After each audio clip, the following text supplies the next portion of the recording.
Hey friends, and welcome back to A Simple Truth. We are continuing through Deuteronomy, today 11 through 13. Now we've been doing this summary thing for the past couple days, and last time we reviewed Israel's rebellions, as well as the second set of 10 commandments. And today we're going to be looking at some different stuff. We have, what does it look like when obedience is rewarded? What does God do for that? We have God's chosen place of worship. So God chooses his people, and he chooses his place of worship. So we'll see some of that today, as well as the idea of apostasy or falling away from God. That's my terrible, probably not incredibly accurate definition of apostasy. And in this case, when we're looking at it, it's what does God do when people are leading other fellow Israelites away from God? So again, apostasy is what we're going to be looking at today. And again, that's going to be through 11 through 13. So chapter 11. Therefore, you shall love the Lord your God and keep his charge, his statutes, his judgments, and his commandments always. Know today that I do not speak with your children who have not known and who have not seen the chastening of the Lord your God, his greatness, his mighty hand, and his outstretched arm, his signs and his acts, which he did in the midst of Egypt, to Pharaoh, king of Egypt, and to all his land. What he did to the army of Egypt, to their horses, their chariots, how he made the waters of the Red Sea overflow them as they pursued you, and how the Lord has destroyed them to this day. What he did for you in the wilderness until you came to this place, and what he did to Dathan and Abiram, the sons of Eliab, the sons of Reuben, how the earth opened its mouth and swallowed them up in their households, their tent, and the substance that was their possession, in the midst of all Israel. But your eyes have seen every great act of the Lord which he did. Therefore you shall keep his commandment which I command you today, that you may be strong, and go in and possess the land which you cross over to possess, and that you may prolong your days in the land which the Lord swore to your fathers to give them, to their descendants, a land flowing with milk and honey. For the land which you go to possess is not like the land of Egypt from which you have come, where you sowed your seed and watered it by foot as a vegetable garden, but the land which you cross over to possess is a land of hills and valleys, which drinks the water from the rain of heaven, a land for which the Lord your God cares. The eyes of the Lord your God are always on it, from the beginning of the year to the very end of the year. And it shall be that if you earnestly obey my commandments, which I command you today, to love the Lord your God and serve him with all your heart and with all your soul, then I will give you the rain for your land in its season, the early rain and the latter rain, that you may gather in your grain, your new wine, and your oil.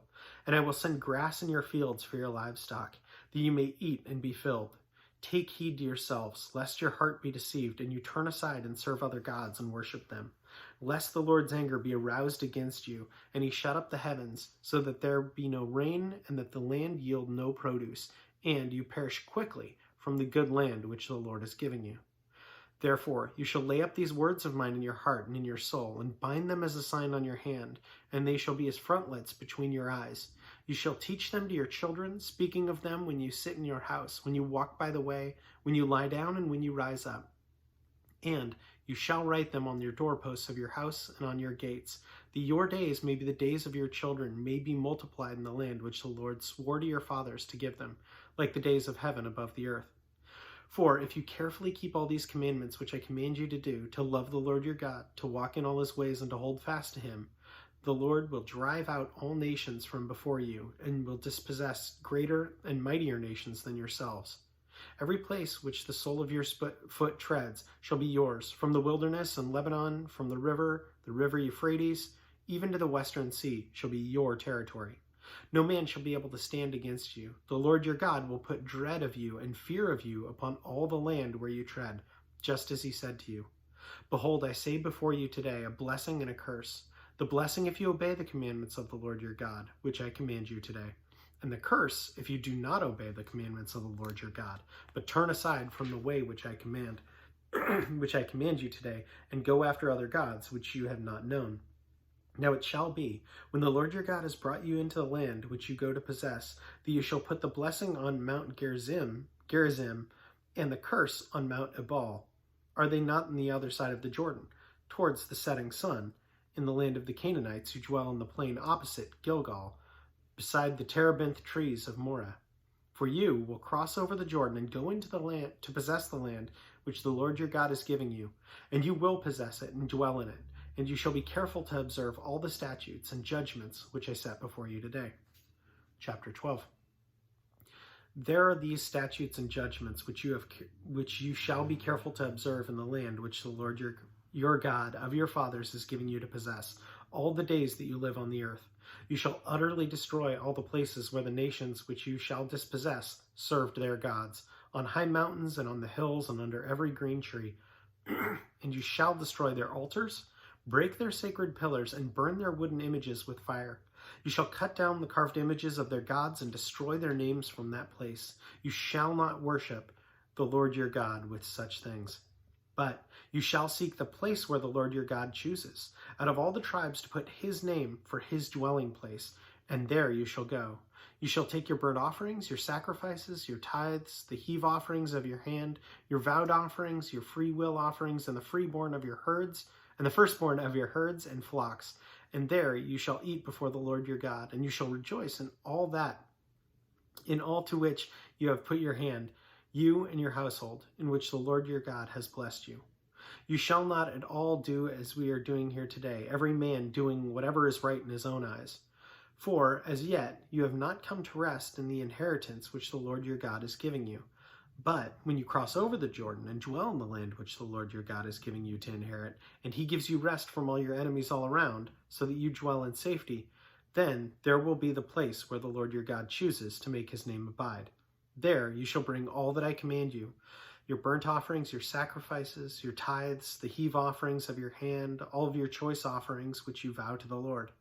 And you shall rejoice before the Lord your God, you and your sons and your daughters, your male and female servants, and the Levite who is within your gates, since he has no portion of inheritance with you.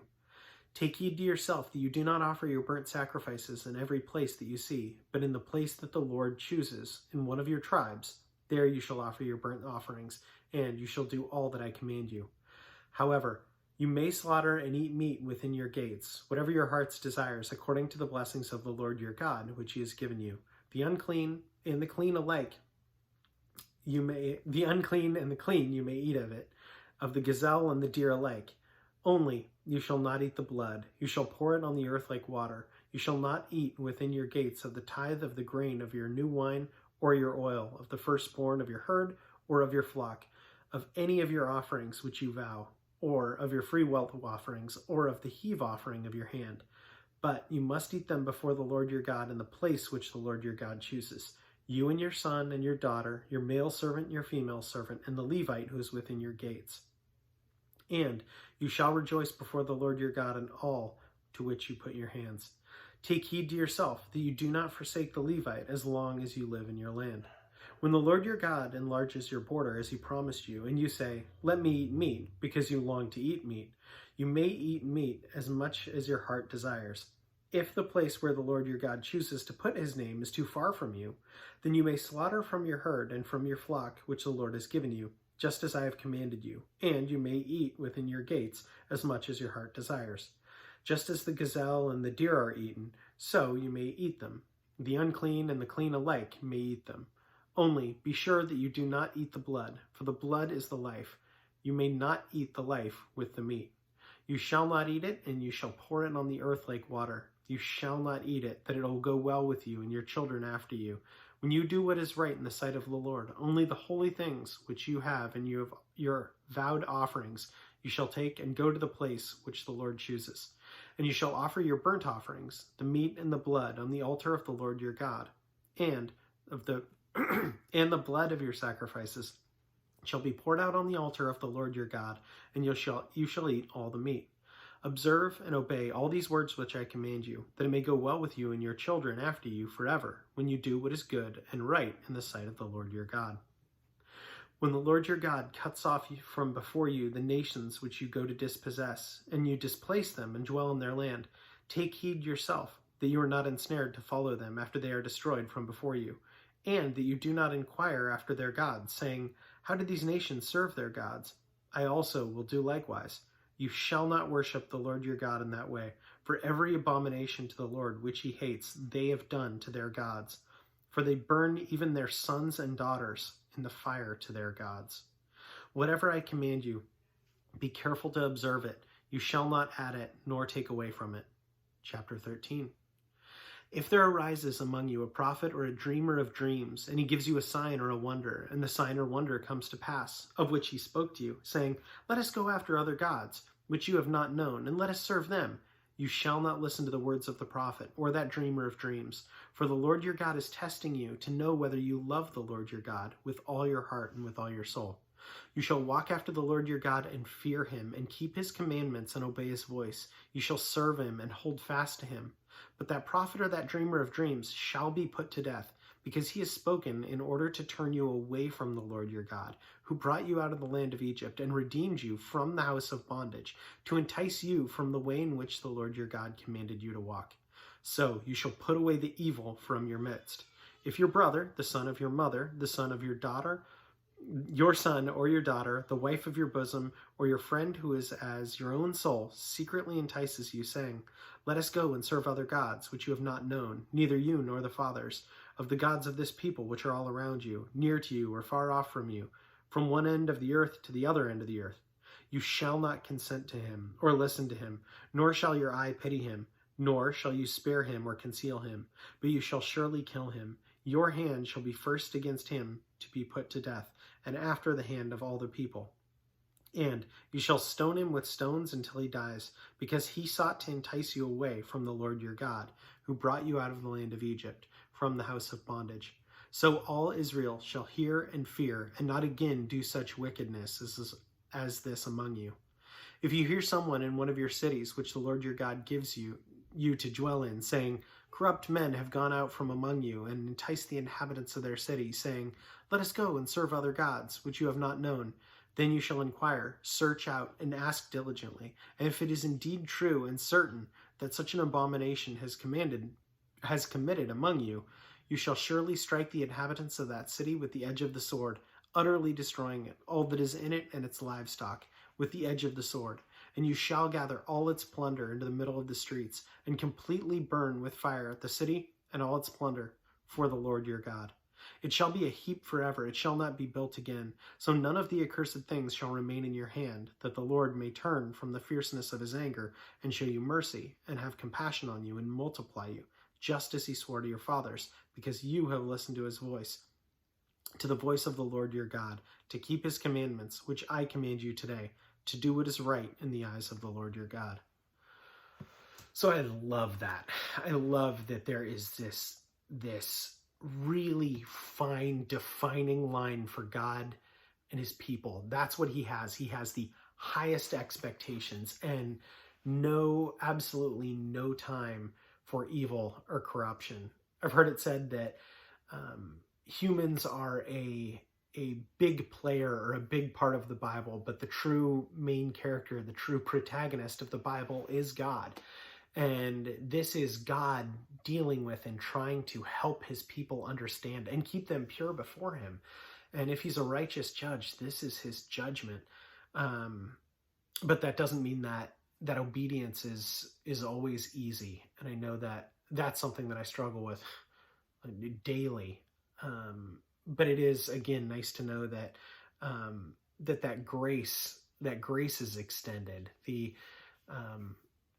The selfishness, I think, at least in my own life, comes so naturally. And my mom had pointed out to me, and this is really relevant for me now, that it's interesting that we have to teach our sons and daughters to be giving and to be gracious to one another, to be loving with one another. We don't have to teach them to be selfish. We don't have to teach them to sin. And that's very true in my own life, how completely fallen I am. And yet God is so gracious and so good. Anyway, that's what stuck out with me today. As always, thanks so much for joining. Have a great rest of your day.